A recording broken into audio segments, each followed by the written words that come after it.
Support for this podcast comes from the patrons at patreon.com/FML FPL.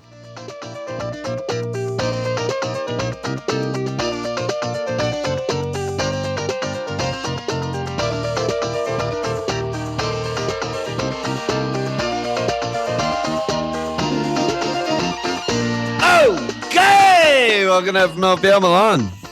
It's Walsh. Hey, brother. What's up? We're potting. What's up? We're potting. We're back. MLK, we honor and observe Dr. Martin Luther King today. Very nice. So many Very people nice are off day today. Yeah. You're off today? Yours truly included. Oh, I went in a little man. bit this morning, but I took most of the day off, yeah. Nice. Love it. Yeah, the doc. Yeah. And we get a normal week in his honor. Also, we get just a normal there's fuckle in the week. There's a deadline on the weekend. There's no pile up. There's time for pressers. It's everything you could ever want. Yeah, it's nice. And we have a nice split this weekend. We got 5 games on Saturday, 4 on Sunday. The Sunday was not the most extravagant experience for fans of the Premier League. Oh my God. It happened, so we won't get that at least next weekend. Yeah. It can't be that bad again. Surely can't be that bad again. Yeah. All right. How'd you do this weekend? I did very well. We both did very well.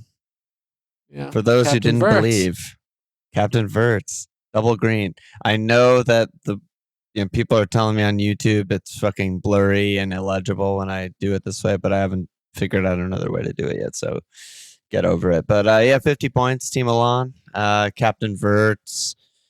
I brought him in this week too. I used two of my 3 frees, Cunha and Keane out for Richards and Verts.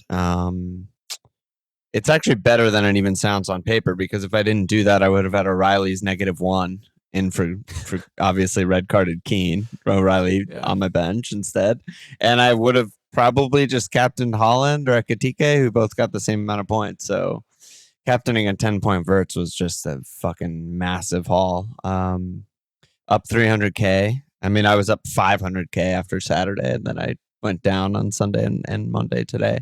But yeah, very good. I obviously have Nico-sized problem, and we'll talk, I'm sure, about Foden and his broken bones and whatever. But good Munson got me the clean, good guy. Arsenal got us the clean, 2 for me, 3 for you. Good guys.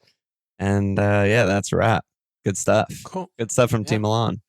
Yeah. I mean, Verts just did the things we were hoping for. Yeah. Or and could have had much more. Yeah. But, well, not going to be Liverpool, too greedy. Liverpool problems. Yeah, But, you can't score more than 1 at home to Burnley. No one does. No one ever will. It's too hard for Liverpool to do such a thing. But yeah, 51 for me. So we basically have the same team at this point. But Captain Verts and my triple Arsenal defense, and then everyone else blanked. So yeah, that's that. Yeah, I mean, you had Raya 6, I had Goodmunson 6, and that's basically, we got the same points from different ways, but yeah, basically the same. Good stuff by us. Yeah, good job by us. And you won in the cup, and I won in the cup. There we go. I beat. Who did I beat? I beat Noah Style. I showed him who's boss. He had Tavernier today after the fucking bullshit pen. I was like, here we go, because he needed like 17 points from Tav. I was like, oh come on. Yeah, but he got a bullshit pen. All that needed to happen was one more bullshit pen, and then I'm really sweating. It wasn't bullshit. That was a pen. Horrible call. That was the softest pen. It was soft, but it was still a pen. It was a pen. For me, it's not a pen when they just kick the ball out of bounds.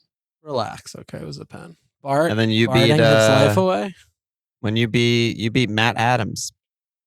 The thing that was more tilting to me, obviously, Tav got hurt, so everyone can fuck themselves that got him in, but karma. The fact that he just made such a horrendous pass and fucked up the counter so badly that led to him getting all these points is just so aggravating. It's a QB throwing a hospital pass, and his wide receiver gets injured or something, and then somehow the ball bounces to someone else and they get a TD, and it's like, wow. It bounces to the QB who receives his own touchdown or something. Yeah, it's just like, okay. Yeah. Okay. Oh, whatever.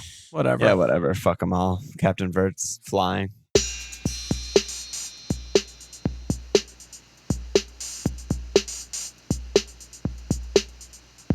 Yeah, where should we begin here?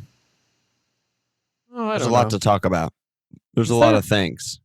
Well, I mean, City is this whole mess where you could start with Nico, you could start with their defense, you could start with Haaland, you could start with Cherki and Foden and Semenyo, you could start with Bilva never being dropped. And that's a whole episode right there of rouletting. Right, well, we haven't pep rouletted this hard in a long time. Well, let's talk about it then.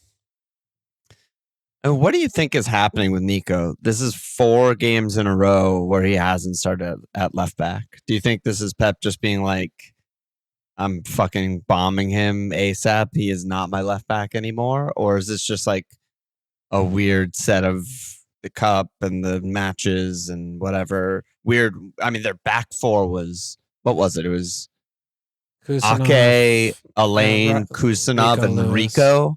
I mean, that's relegation level. I mean, Rico Lewis is scene of the crime. I don't want to get too worked up here. We just started talking about Rico Lewis. He's the best though. He's so consistent. Yeah. It's just like, oh, he's gonna be at the scene of so many crimes. He's so ridiculous. He's so horrific. I love it. Yeah, I mean, I think the biggest thing with this one is that Aït-Nouri's back, and you know he obviously had a little bit of a difficult time betting it at the beginning of the season, and then he got bombed, and then he left. So I think a lot of it was probably like, I need to commit to this kid because I don't have anyone else, and we have Mateus Nunes on the other side who's like somewhat of limited, but like you've been saying though, the way that they've been changing with Cherki playing more and having less responsibility for creativity from these other places, like the left back is having to defend a lot more, and he's not the best defensive left back. I mean, that's Ake or whomever else. So it does feel like, he's just a teenager, and he had an extraordinary run of starts, like for someone of his age, like we've seen. It was basically for 14 game weeks or something like that, which is crazy for City, for a fullback who was, just a kid. So, yeah, I mean, I think there's going to definitely be some type of a phasing out, or like he's just going to maybe start periodically, or, Pep's going to commit as wholeheartedly to Aït-Nouri, because they didn't buy Aït-Nouri to not play this position. No, like they're not they're not like, he's a squad player. Hurt, right? He was hurt, right? Yeah, that's when Nico first took the mantle, and then he probably wasn't fully fit, Aït-Nouri, and never got back into the team. And then AFCON happened, and it was just like, all of these events. Yeah. Yeah. So, I mean, he's obviously an emergency sell. That's just the most obvious thing ever. But I don't even think it's like you probably aren't supposed to hold him and be like, oh, I hope he starts Wolves. Like when he doesn't start, you've got 10 men. I mean, subbing on and you're in trouble. So it just doesn't seem like it's. I'm probably going to do that. That said, I'm probably just going to start him. I mean, because we'll get to, Bruno, obviously, but that's going to be one of the ways I get to Bruno is downgrading him. And I'm just probably not in a rush to do that before away Arsenal, but we'll get to Man United. I mean, X50's question was, is Haaland officially washed? Why are we spending 14.5 on someone who in recent weeks returns less than Thiago and half the viable mids in the game? I mean, Pep just always sounds like a fucking meme and a joke whenever he speaks in front of a mic. And he has been saying for a month that Haaland's completely exhausted and isn't sleeping well and needs a rest and blah, blah, blah. And he still starts him against fucking Exeter because they needed him for that game. So it's like, what are you talking about? What are you even saying right now? But he did look pretty off and tired in the Man United game. I mean, maybe, I don't know. Yeah, it's just difficult to really, for us, lay people watching the games. It's like he just, he sprints a little bit, but he just doesn't do that much, So, I mean, he's jogging around. Don't get me wrong. He's not standing still. He's not like Cunha. He's not walking. But, I mean, you also are just looking at this little window. Like, they had 3 away games in the last 5, and he blanked them all. He scored a goal against Brighton at home, and he blanked Chelsea at home. 1 in 5. It's bad. And also, stop captaining him away. Like, how long have we been saying? We've been saying this for months. Like, I mean, just stop doing that, and you're fine. So, I mean, selling him is I don't even I can't compute that in any capacity, any way, shape, or form. But I think it's just, you're just stealing a march on the field because everyone seems to still just blindly be capping him no matter what. And yeah, I just think don't it's feel a like safety net or something. Like it's just, I mean, I was there. I was like, I'm between Ekatike and Haaland before I made transfers and got Verts.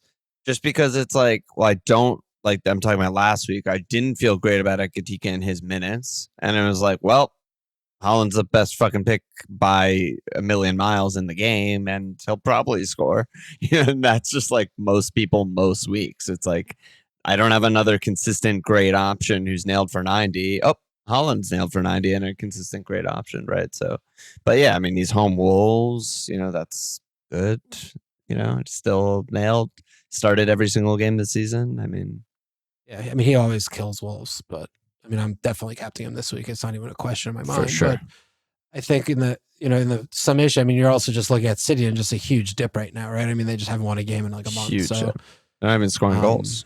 Yeah, they're not even scoring goals somehow. So yeah, they're a little bit disjointed, but they got some cavalry back right now.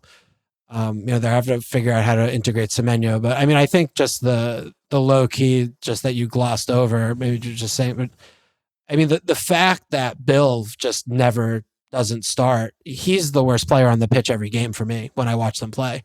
I mean, he's just doing absolutely nothing. They're just basically playing with 10 men. He knows like where he's positionally supposed to be, and he just so emphatic, with such emphatic consistency, does not affect the game positively for the team. I mean, the player has 0 goals all year. Like, he's 5,000 years old and he just shouldn't be playing. He just shouldn't be starting games. He's younger than us, but we will ignore that fact. He just shouldn't be starting games. Like, I mean, you're like him over reindeers. I mean, that's just insane. Like Cherki, like it's ridiculous. Anyway, they have like a big They have a squad, guys who could play and are good. Yeah. So I mean, that for me is like the biggest problem is that he just keeps starting. Like they need another player instead of not a player. And it was 2 days off, which we know is always brutal for every team, no matter how deep they are. Right? They had the Newcastle Cup game, or maybe 3 days off, whatever. It was a pile up for them in a way that it only was for a few other teams, and it was a weird lineup, right? I mean, Foden starts, breaks his hand, subbed at half. Cherki doesn't start. Nico doesn't start. I mean, Doku was horrific again. Yeah, Doku was awful. Bill was awful. Semenyo was okay, like he does his thing. He didn't do anything though. He just kept giving the ball away. He's so wide. He's just so wide. Elaine was awful. I mean, their best player was Donnarumma, which tells you everything you need to know. And they had so many mistakes. Rico is Rico. He just plays at his consistent level every game. I don't know. Scott said Walsh previously identified a suspected sexual relationship between Arteta and Trossard earlier in the season. How does the sexual relationship between Bilva and Pep compare? Do we just have to assume he'll keep starting every game, which means more rotation for the other guys post Semenyo? And it's like getting a little worried that it will keep continuing. But like, as if they keep losing fucking 3-0 or 2-0, whatever it was, surely he will change something eventually. I don't know. It's just madness. Yeah, the Bill situation is just complete madness to me. I cannot comprehend it. Yeah, and then Chris said, "I'm on Cherki and Foden. Do we hold our City midfield assets for this game week, followed by ejection into the sun for whichever other player puts their hand up?" So you're also Cherki Foden. I mean, what are we doing? It's a little scary getting that lineup.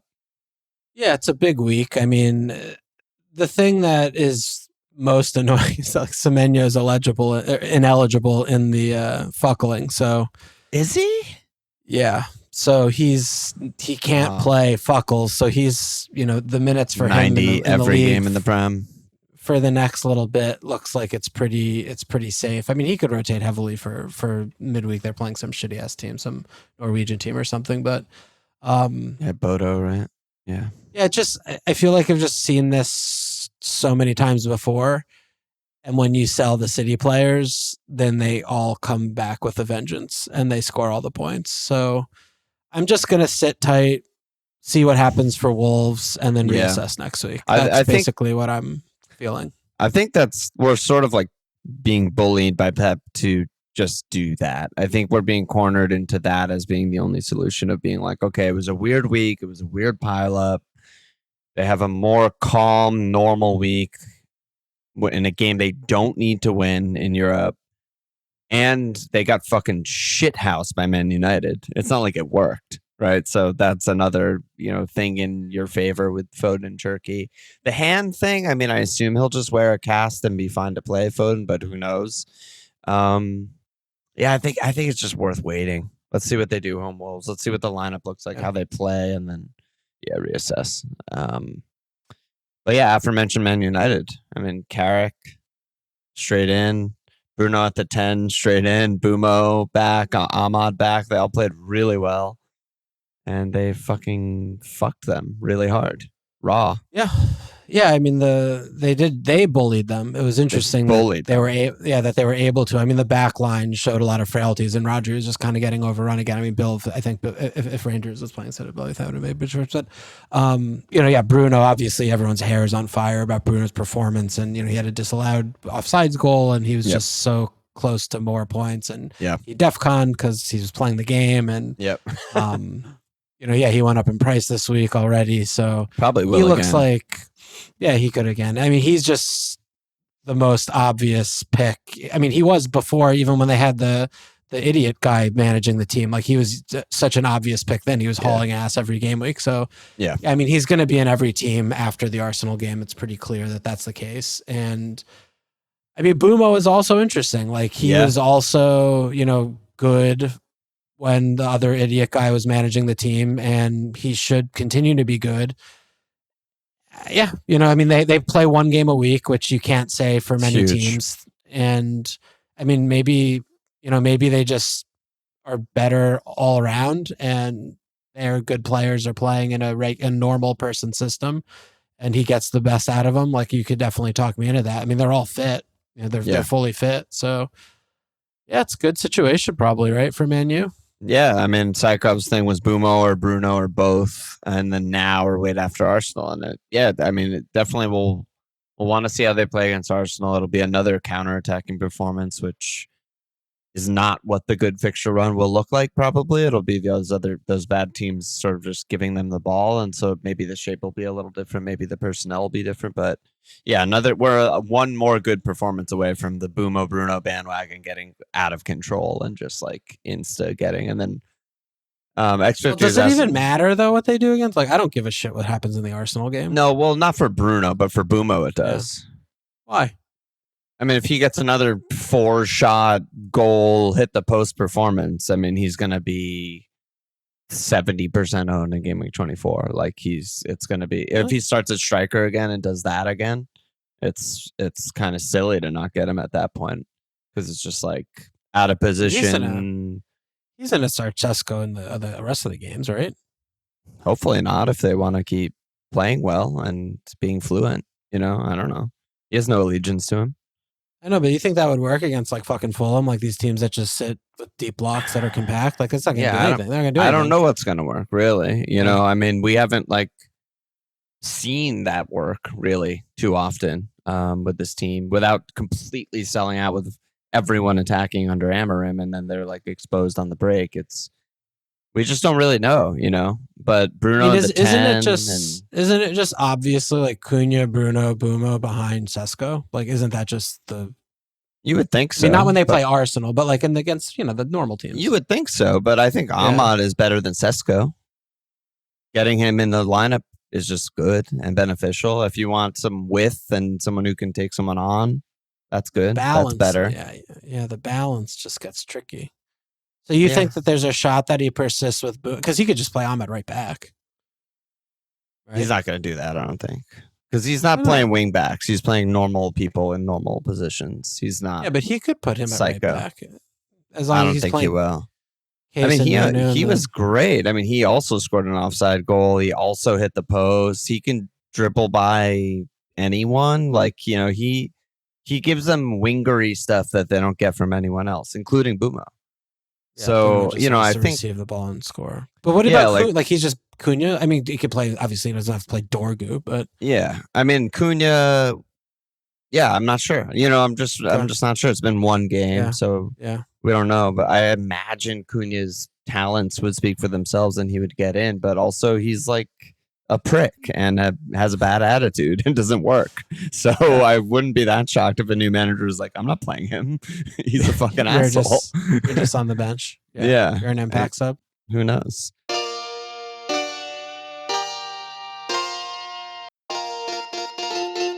I mean, X50, you should know our answer by now, X50, but he said if Bruno's going to rise 0.4 between now and Gameweek 24, does it actually make sense to wait if we know we want him long-term? AKA, should we just get him now instead of waiting until 24? But just don't think team value really matters. So, no. Well, you can also I don't know if he's going to rise again before Arsenal. Like, that would surprise me. But you can also just go early next week, just go in early next Saturday week or whatever. Yeah, before he rises, 0.1, 0.2, whatever. But you also don't forget, like, if he doesn't get a lot of points against Arsenal, which we anticipate that being the case, typically, like, just because he did he's not going to price rise by like 0.3. Like, if he doesn't haul against Arsenal, he would need there to aren't that many of us. Brace. Yeah. So just chill. And I don't think it's a good idea to get him right now. It just doesn't make sense to me. And what about aforementioned Dorgu? I mean, I guess it's all just a wait and see because it's a new manager, new team. But there's not really a world that I can imagine that Dorgu is their left winger. Like, I just don't buy that. Like, they play City, they have these, we don't know what the fitness is, and it's a very specific game. And same with Arsenal. Like, those two games you can almost light on fire. They're not going to be replicated again. So maybe not until game week 29 at Newcastle, but home Fulham, home Spurs, at West Ham, at Everton, home Palaces are extremely the opposite of how these games are going to go, right? Yeah. I mean, I think the bigger question for me is him versus Shaw. Like, what and why the fuck does he need Shaw playing left back? Right. Like, you just don't. Like, he just doesn't do anything. So, I mean, even if Dorgu's playing left back, though, he's still going to have some getting forward opportunity. And I also just, Shaw basically is like furniture there. Like, he's going to play. So I just don't know where the minutes and the game times consistency from a consistency standpoint is going to come from Dorgu, because, we're talking about their attacking options. Like, even like Mount's knocking around there. He could play left wing. I mean, they just have players that aren't defenders that can play the position that I think he's going to probably pick, I think so too. So I think it's just it's an ignore for me. It's just like not a pick is my not my a pick. Right I mean, congrats if you got him whenever that was, like 5 weeks ago, because you've got multiple double-digit hauls like out of nowhere. But probably his minutes are not great going forward. That would be the expectation. I mean, Maguire's now the same price, and I'm looking at Maguire hitting the bar from point blank on a corner in the first minute of the game. I'm like, if there's any chance that they are more settled defensively, which again, I anticipate they will be because Bruno's not one of the double pivots, and he's not sending 8 guys forward on every attack, then I'm like, oh, well, Slab could get some goals, some cleans, some DEFCONs or something. I don't know, maybe, but I think that's a great shout. And he's 4-3, and we don't know what's going on with Delict. I mean, he might never play again the rest of his life. So it's a good option. But there's a lot to be interested and excited about with Man United. And it looks like, Carrick, he was good in the flamp. Like, maybe he's just going to be good. I don't know. Sure. He could be good. Yeah. He could just be normal. And that would increase their level to Champions League qualification. Like, just play normal. A normal system. Play your good players. Like, train midweek. You're all, train midweek. Two dudes as manager. I'm like, all right, just be normal. Play your good players. Train midweek. He's like, I fucking can do this. I do this in my sleep. I mean, but it sounds ridiculous. But like, when you look up and down, it's 7 teams are in Europe, 8, like half the league is in Europe, and then 5 of the teams pretty don't much function. Half. Yeah, and one of them is Spurs. I guess that counts for both. That's a Venn diagram in the middle of Spurs. Double. But so I mean, you're just looking like you could just start stacking points. Also, look points. at the teams ahead of them. Liverpool can't beat Burnley at home, the most inconsistent team in the league. Villa just lost to Everton, extremely inconsistent. There's not a huge amount of quality for 3 through 5, which will probably be the Champions League team. So No, they should finish. They should qualify. They should finish 5th this year. At this point, I think it'd be a huge letdown if they didn't. I mean, Chelsea with they could kick on, but I don't know. Yeah, we'll see. Well, I mean, because for me, it's like one of Chelsea or Villa should considerably drop off from where they're sitting right now, like with the European exertions. I mean, my bet would be on Villa just because. I mean, did you see their bench this weekend? I did. And McGinn got hurt, and it was like, I was like, oh my God, I forgot about Guessant. I mean, what are we? The lad. What?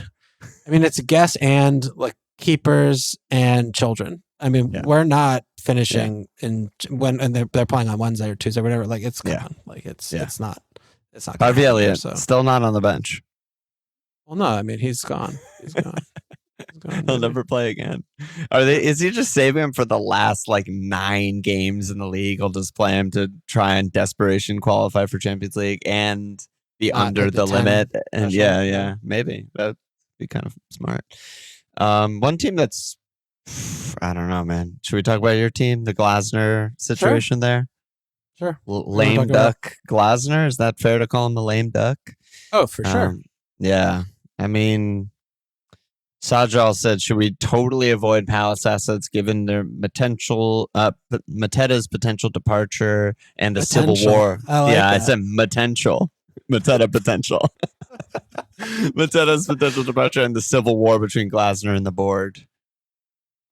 And fuck, man, I just got Richards. I was like, oh yeah, they'll be fine. You know, Canvo, Lerma coming for Gehi. They're a good team, good manager. And then immediate meltdown. I'm like, what am I doing here? If only someone could have predicted this. Well, you didn't know this was going to happen.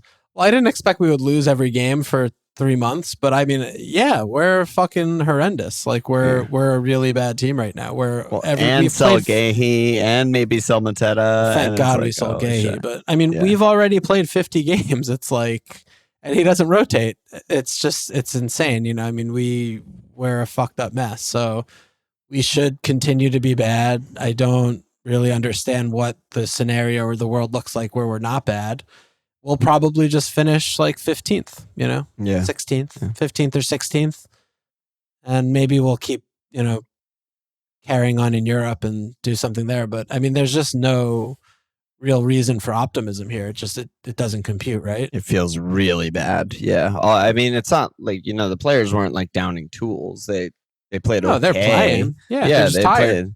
They're just tired. They run out of legs. Yeah. There's no subs. And well, there are subs. He just doesn't use them. The vibes must be an all-time low. I mean, just the Macclesfield, the selling your captain the day before the game, your manager announcing he's not resigning, going off on the board. It's not where you want to be. Not where you want to be. Yeah, frankly, like for me, I mean, I'm pretty disappointed with Glasner, the way he's carrying himself, honestly, because, it feels like he's falling into like a bald person, like Maresca kind of situation where it's just like, yeah, I mean, he's basically asking to be sacked. Yeah. Yeah. And I mean, look, it's one thing when you look at, okay, these backups aren't good enough to the level. And it's like, yeah, sure. We don't like Uche as much. Like he's not doing exactly, but you're like, to what end though? Like you are not at a club that has some fucking bottomless pit of oil reserves. Like, right. We don't just buy 6 players a window. Like, no. You got to use what's there. And he just has not. Like, he just patently has not done. And he has not gotten the best out of the squad. So, yeah. Look, we have an injury here or there that comes at an inopportune time, but he's just not really doing a good job. Like I'm disappointed with what he's doing, and to air their dirty laundry in public is just such an embarrassment. Like you just don't have to do that. Just don't do that. Yeah, you don't do that. Just quit. Just resign. Just be honorable. It's like the dignity's gone when he's saying they're a bad. It's like Bro, we just bought someone for fucking 35 mil like 2 days ago. This is Crystal Palace. You're not managing fucking Dortmund. Like, this is Crystal Palace. Like, we don't buy 30 million players every other other day or some shit. It's like, this is the reinforcement. Like, use this kid that like is raw and kind of bad. Like, play him. Like, play these players. Like, meanwhile, they're loaning SA out. Like, and like you said, like we don't know the quality of SA. He might be terrible, but 10 minutes here and there. He can't get 10 minutes. He can't come on for, whatever. Like, Uche can't spell Mateta for fucking 8 minutes at the end of a game when you're losing and trying to, get an equalizer. And it's just like a little shambolic there. Yeah, and I mean it's even just like, he's just running players into the ground. Like, that's simple as. And he's just doing it because he's like, I'm not coming back next year. I don't care. Like, and that's what it seems like is happening. So it's disappointing, and yeah, we're gonna probably have a pretty slow petering out of the season. And yeah, I mean, it's good for me that Richards is still a DEFCON monster, but it certainly doesn't feel good in terms of just vibes and cleans and concentration, all this stuff. But you bought Gahey in FPL, and you feel good about him. Just, he should start the next however many games are left, 16 games straight for City, right? I mean, he should. Yeah, I mean, I got my 4 City game. Your quad City. It's coming in here.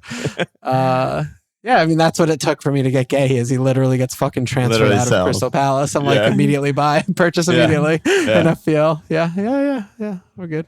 Should be good. Let's see. A couple of Chelsea questions. I mean, John and Thiller said Chelsea talk. Really nice fixture run coming up. Palmer, Enzo, Chalobah, and then Dasher said, "Is triple Chelsea for the upcoming run a bad idea? Feels so wrong, but it looks pretty enticing." How good is the run? Let me pull up the run right now. At Palace, home Western, at Wolves, home Leeds, home Burnley. Next 5. My God. Yeah. I spent so much time on Sunday morning when the bad games were happening, like just looking at the Chelsea players on the team, trying to clicking find buttons to be like, how can I figure this out? And every single essence of my being was like, you don't want any of these players. Like, and so you got Gakpo, who you fucking despise. Well, that was before. That was before. But I was looking at it in the anticipation of this run right now happening. Because this is the time. But like, I can't wait for them to lose at Wolves. By the way, cannot wait for that game. But like, who do you get? Like, that's what I just don't understand. Like, who are you getting? These picks are all fraught with problems to me. Yeah, I mean, ultimately, I think it's like, that's why Enzo has been price rising and everyone's asking about him and all this stuff, is because he's the one guy that he's not completely rotation proof, but like, he will start the large majority of the games. He will play 80 plus minutes in majority of the games. He sometimes has pens. He sometimes takes set pieces. He sometimes just makes a fucking tackle and gets an assist for it against Brenham. I mean, he sometimes doesn't take a shot too, which is sometimes what he just doesn't did. Take a shot too. But that's the thing. It's like, you're buying like, oh, Enzo in the 10, like sickos emoji, and then lineup drops and he's just sitting in his own half the whole game. Yeah, so it's like, what ideal. Are we doing here? But there's a lot of not ideal. Sometimes forward, he'll start sometimes deeper. He'll get points this way, that way. He'll fucking DEFCON a random game. He'll get it in a way. It's sort of Rice-like. I mean, he'll crash the box sometimes. He'll sometimes get an assist from a set piece. He'll sometimes make a tackle for an assist. He'll sometimes take a fucking pen, and it's just like, Enzo scamming at 10-point week from nothing. And it just, I think if you want a ticket, I mean, he's the obvious guy. If you're just like, the most positive thinking Chelsea fan, and you're like, they're going to win 4 out of the next 6 or whatever the hell, give me the guy who's going to be just on the pitch and maybe involved. It's obviously give me Bruno G. Yeah. Bruno G. I'm feel still mortally wounded from what he did to me last year. That's what I have to tell you. It was really bad. It was really bad. I think that I'm still too damaged from that. And then you sold, and then he started hauling. It was the double-sided dildo. I'm aware of that. Yeah. It wasn't one very dildo. Well. No, I'm very well aware of that. I mean, I was looking earlier at Neto because I was like, in my head, God. he's 5'7", and then you look at him and you're like, he's 7'1". What? He's like mid-price. He doesn't do anything. He just fucking runs up and down the field. Here's the thing with Neto that I was looking at. All his returns are against the worst teams in the league. Yeah, because he's not that good. Yeah, but that's who they're playing, right? He has a goal versus West Ham, goal assist for NFO, assist for Sunderland, goal versus Wolves, goal versus Burnley, goal versus Leeds, assist versus Everton, assist for Fulham. Yeah. Doesn't have an attacking return against a team above like fucking 14th, except Sunderland. Dude, that's is what it is. But and then they play all these teams, and I'm like, he plays every game somehow. I mean, he's been so injured his whole career. He plays every game this season. The one winger who's immune to like the winger army of Chelsea. Yeah, I could see it. Punting on a guy. But the competition is just fucking, Cherki might not start. Semenyo might not start. Harry Wilson. Who are all the guys? Tav's hurt now. The competition is not that stiff for like a random midfielder who might haul. Rice, Bruno G. Like, I don't know. Yeah, I mean, I think that's like, we have right now in the midfield landscape of FPL, you have Verts and Bruno, top in their own echelon, distancing themselves from the field. And then it's just a glom, right? After that, there are like 7 guys that you can just throw in that bucket. Rice, right? Enzo, Palmer, I guess, is in there. Saka's in there. Foden, Cherki, Semenyo. All these guys are just sort of like, There's so many. There's even more. There's Harry Wilson. There's Elliot Anderson. Rogers. There's people still have Cunha, right? People kept Cunha. There's just like a million guys. Yeah. Gordon. Boomo. Yeah. So, I mean, all that said, it's still very difficult for me to imagine actually clicking buttons to get Pedro Neto in, even though they do have this run. It's like, I don't. It's stinky. I mean, look, Enzo, I can comprehend. Like, there's there are avenues, and he has tattoos everywhere. It's like, fine. But with Neto, I mean, why is he even playing still? He's just been his output is just such a joke. Like, he's playing because they sold their best winger to Arsenal. They just never play Estevao. Well, yeah, he got hurt, I think, didn't he, or something? I don't know. And then Giddens is just bad. I mean, maybe he'll be good and they'll sell him for 120 million, and the Blue Co will forever live on. But he's just bad right now. So Neto's just their best winger. I mean, look, if you're managing Chelsea, I mean, what are you doing here? Aren't you just playing Enzo 10, Ladro left, Palmer right? Like, isn't that behind Delap? Like, isn't that just what they're supposed to be doing? I think it's just too one-paced, and there's just no athleticism. There's no width or athleticism. They're just too slow, and they all want to just check it and not. Yeah, they all just want to slow it down, check inside. Other than Ladro, do 1-2s. Ladro can drive. I mean, Neto is explosive as hell, and he'll get around a guy, he'll put in a cross, whatever. Yeah. No, I'm not saying he's like great. Or then maybe it's Garnacho, or you keep Neto, you put Ladro at 9, and you don't play with the lap or something like that. Yeah. I mean, Garnacho gets shots and is fast, and he's like been bare really minimum. Bad lately, though. Yeah, all in all, in the defense. I mean, Trevoh. The fact they kept a clean sheet, the fact they kept a clean sheet is the most ridiculous thing ever. And Bob, we shit on Bob a lot. I'll say Bob was unbelievable. I mean, he saved. Well, what did he do the game before? No, I know. He's insane. He's still Bob, but he saved probably like 2 goals worth of shots. Like, actually. He was monstering everywhere. But yeah, Trevoh. There's no other center back to pick because they switch off every game. Cucurella's 6 million. Like, surely that's not worth it for just 5 games. Reese minutes are not feeling great. Very, very questionable. It's like really just Trevoh, and he is a good pick. He's definitely a good pick. Yeah. Good pick. Absolutely. I mean, for this 5 game week run, then you just you sell him. Yeah. Well, you just rotate him or something, right? If you can. He's 5'5" now. He's expensive. Yeah, he's 5'5". Yeah, it is expensive. Yeah. Palmer, Trevoh versus someone like... Yeah. How do we even deal with Palmer? Because he's hurt. Well, he's hurt. He can't play in this. He can't play in that. He started 8 league games in a row. Literally 8 straight.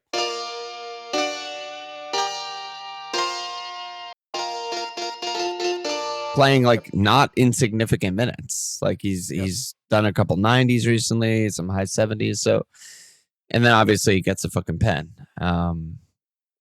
Does nothing as usual. Gets a pen. I mean, just the same exact script as the Bournemouth game. I guess my answer is sure. I guess like I don't know what to do with him. He doesn't look fit. The manager says he's not fit.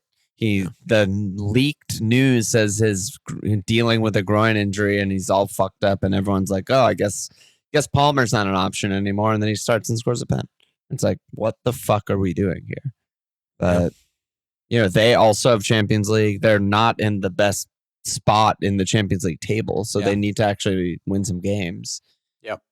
I'm very curious to see, like, is he starting home Paphos on Wednesday? And if he is, does that mean he can't play a Prem game 3 days later at Palace? I don't know what to do with him, dude. I just ignore. Right? I just can't go there. Like, everything in my body's saying, like, what are you doing buying an already injured player? Even though he started in 8 games in a row, it just makes no sense to me. Yeah, I mean, if you want to spend 10 million on a midfielder who might not start, just get Saka. He's nailed to maybe not start. It's perfect. Yeah. Just get Saka instead. You're fine. I'm so sad. Are they playing Paphos? Is that the David Luiz Darb? David Darb. Ooh, baby. Is it in Cyprus or is it in the bridge? No, it's in London. Oh my God, the tifos of the David Luiz shit's going to be out, I'm sure. Oh, it's going to be amazing. Yeah, they're going to give him like a fucking Ring of Honor. Yeah. I hope he's not hurt or something. Yeah, I hope not. He's got a little headband in his pick. Oh, he's the same year as us. He's the same age as us. Good that there's still some guys kicking around. Let's fucking go, David. All right. Yeah, I mean, X50 and Josh said, who's more of an emergency sell, Foden or Saka? And then Simon said, should we just forget strikers, invest in mids, aiming for a 4-5-1 formation? So we mentioned the glob of mids, and it's harder than it looks to get like 5 mids and be fucking ecstatic with them. I don't think that's correct. I mean, I don't know. I feel like... I mean, what mid is better than Thiago? I mean, you could definitely sell me on Enzo. If you're like, who do you want for right now? I would take Enzo over for Thiago, 5 games only. Yeah, for sure. Yeah, I guess so. Not even. I don't think it's close. I think it's very close. Yeah, I don't think for this right now. I don't think it's close. Yeah. I mean, I still though think like, we're sitting here with the same front line with Thiago, Ekitike, and Haaland. Like, I'm just like, I'm fucking chilling. Like, I'm not touching any of this. Yeah. And, after NFO, I might not chill, but for right now, I'm chilling with Thiago. I don't know. I'm going to have to find money someplace. But I mean, there are a lot of mids, though, dude. There's a fucking shit ton of mids. And I mean, Saka is not one of them. Like, it's just, I'm sorry. He's just not like. I know. I might finally have to give up on him after I've been defending him forever. It's just, he's an obviously good pick. And the thing that he does that's the most annoying as an owner, he comes on and immediately creates the best chance of the game and gets a big chance. And it's just like, if he starts, that's what he does. He gets fucking returns. When he starts, he gets returns and bonus, and he gives pens to his friends instead of taking them. And it's just like, fuck. Yeah, I mean, all that said, he hasn't scored since Gameweek 14, which was when he was subbing off the bench again. So, I mean, it's just... But he has a million assists since then, No, yeah, I mean, and that's good, but I'm just like saying, it's like you're paying 10 for this guy.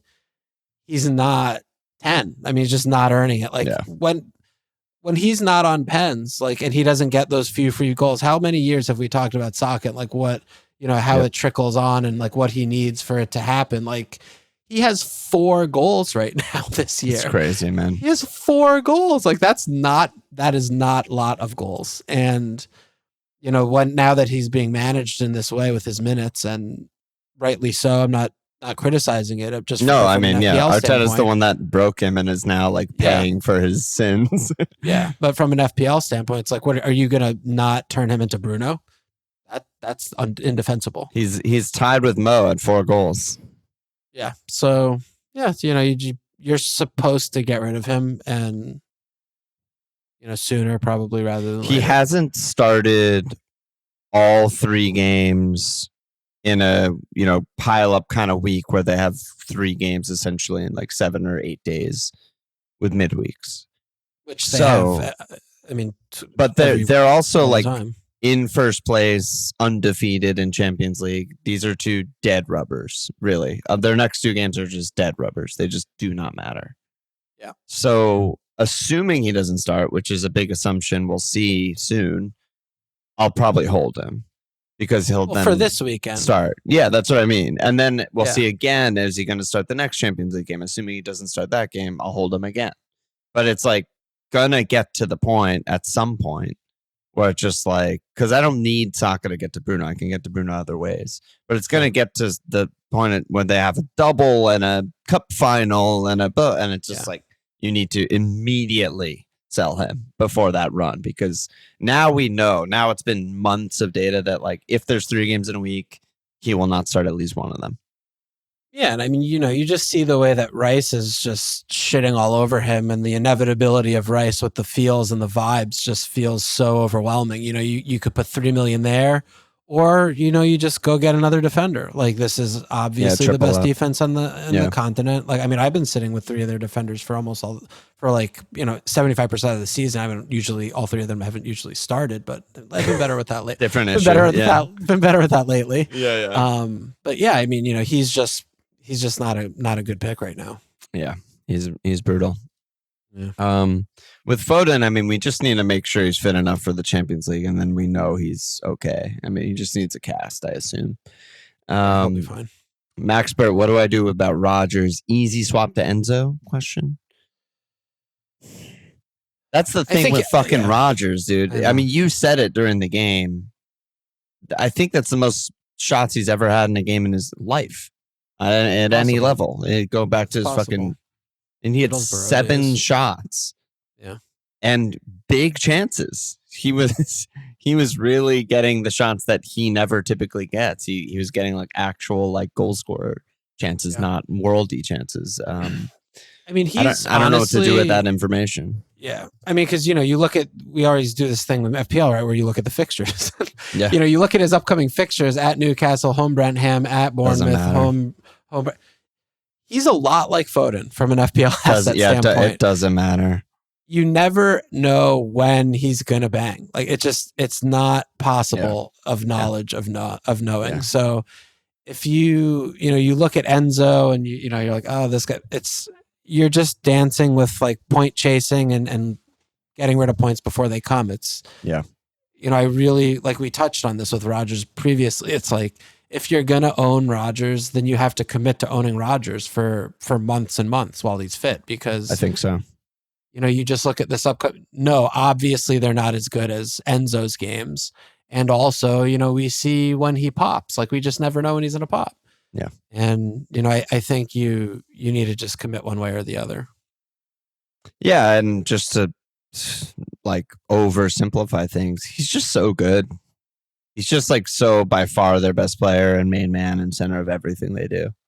And it's just like that's usually a good guy for FPL, because when the team scores, obviously they didn't score home Everton, but when the team scores, he's usually involved or did something amazing. Superhand said, with the fixtures becoming less piled up, where do you guys stand on the 5 at the back DEFCON strategy? Wow, throwback. I've been off this for months. I know, but should we be?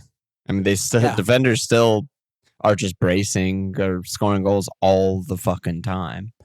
Yeah, I mean, the randomness of the defenders getting attacking. I mean, like Van Heck all of a sudden is just like the best attacking defender in the game. But every week there's like at least 2 center back goals. It's fucking crazy. Yeah, I mean, it's just like the reliability of having. I mean, other than Tarko, who is not cheap, there just isn't a center back who gets def cons with regularity that isn't like on a top team kind of thing, where it's like, I mean, Chalobah's fine, I guess. I still am very skeptical on Chelsea's defense, honestly. Like, I know he's sitting there with a bunch of points. Yeah, we also it was a good defense, not great under Enzo, but this is a different team and a different manager now. So we have no idea. We've had one game of evidence and it was really bad. Benford got about 6 big chances. So, 0 for 1. Yeah. But I mean, it's just like Chow doesn't def con, he could be a name there. I mean, they don't clean. I mean, EVD and Liverpool, but I think it's just the overlap between Chow's okay def cons, right? Not really. 50% of the time. Yeah. I mean, that's almost bare minimum for a center back, though, right? That's good. Honestly. I mean, that's good enough. Because I was looking at Newcastle earlier. I mean, I feel like this goes all the way back to the beginning of the season when there was some horrible game. Maybe it was Newcastle Leeds or something like that. When it was just a nightmare 0-0. Newcastle didn't attack at all. And it was is Eddie okay with this? Is this just how they're going to play? And then you look at their away games and it's yeah, that's just what they're going to do away, I think. They're just not going to attack and they're going to run into a bunch of cleans. So, I don't know. That's his new thing. Yeah. Yeah, and they also, though, do have the tendency to have the individual error and concede almost every game. So their clean sheet numbers aren't fantastic. And I just feel like I have not had very much trust in very many defenses this year, where I feel like the center, even Collins, right? I mean, a while ago, I was I'd pump Collins a little bit because of the attacking output. And I just the clean sheets just feel yeah. I know they've kept a few recently, but I watch them play. I'm this team should never keep a clean sheet. I know. They're just watching them play a 90. Sloppy. Yeah, and I'm just I don't want that. I mean, Palace, we've kept some, but we don't exist anymore. So, I mean, maybe Gay, he's starting to def con as he's the only center, maybe Gabriel did for something that's going to start happening for him at City. I have no idea, but I don't know. I don't know. I mean, maybe there is a world where it's you should be playing Gabriel, Chalobah, Tarko, Gahey, and Timber. One other center back or something, and Timber. Or Saliba, that's better than playing with 2 attack, just remove 2 attackers. Enzo and Harry Wilson or something are those guys going to outscore them? Yeah, very, very possibly.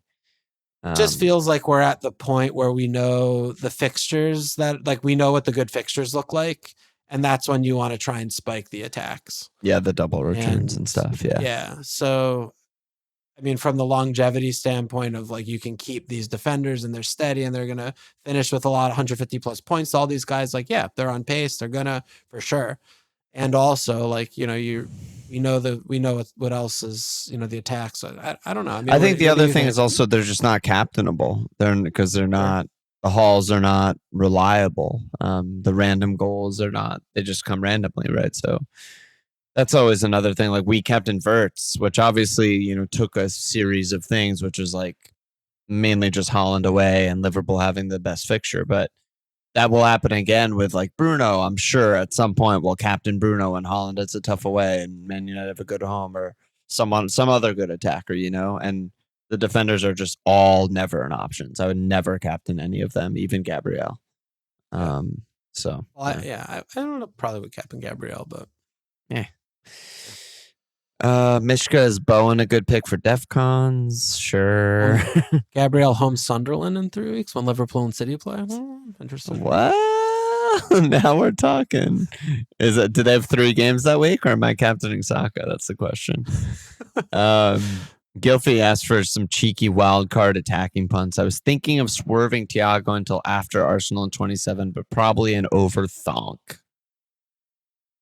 Wild card.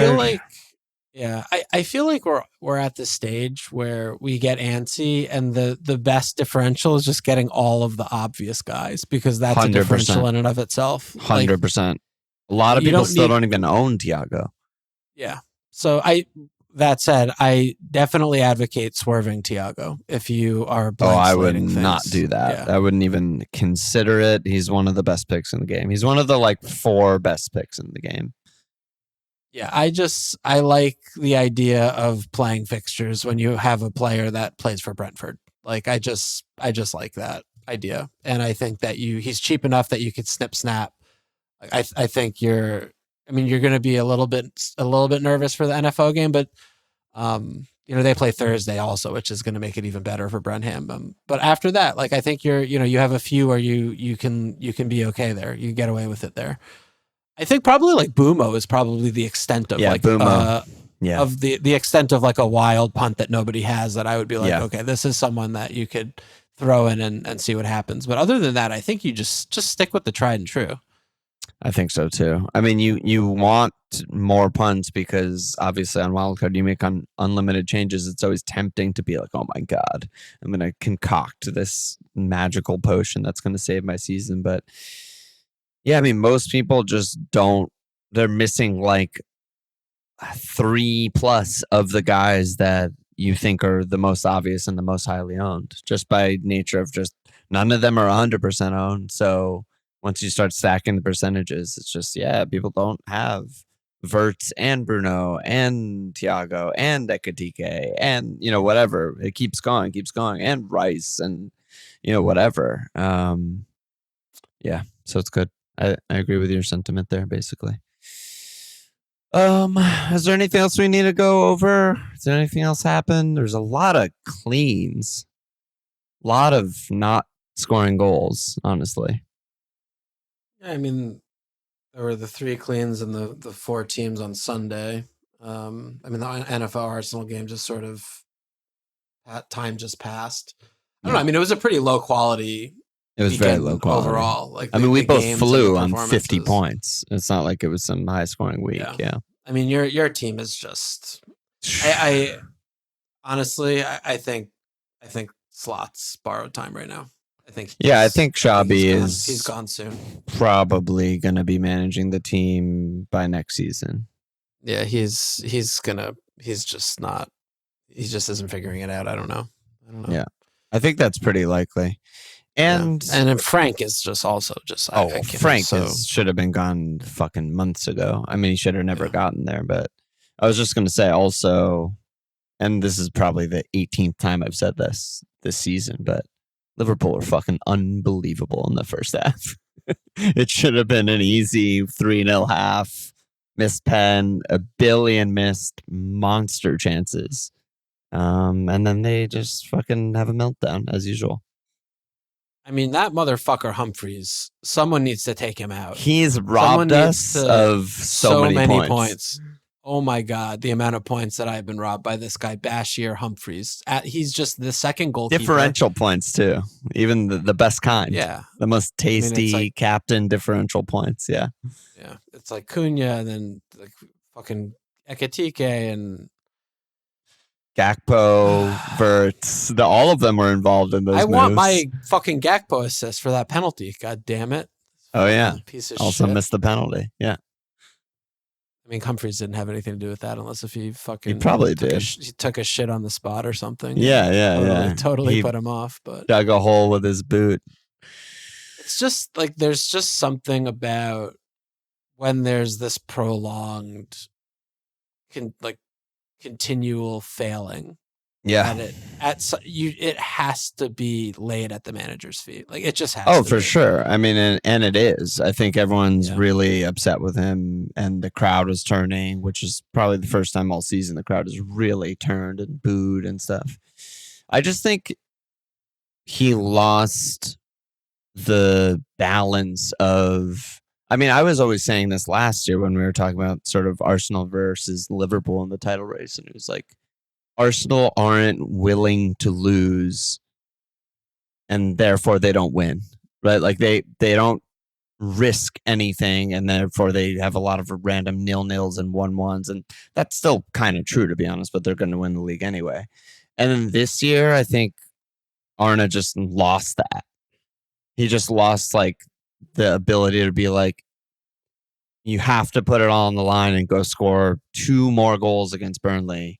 And instead he's trying to fucking Emery everything. We go up a goal, shut it down. No one plays football anymore. Just hope the game ends and no more attacking is allowed. And that's just not what good teams do. I mean, that's just bad. You can't do that. Yeah. Do you think he's going to make it to the end of the season? I assume so, just for like stability's sake. Yeah. I assume they're probably fucking WhatsApping with Xabi already, and he's like, yeah, I want to come. Like, just wait till the summer and let's just be normal and not be fucking weird freaks like every other team. But there's also a chance that Xabi's like, well, I have an offer from Bayern, and they're like, okay, the sacking slot tomorrow. You're the manager. Yeah, so. Okay, one new sign up. Nathan Walters. Get in there, baby. Slap that ass. Good job, you. Walsh, any last words? See you tomorrow.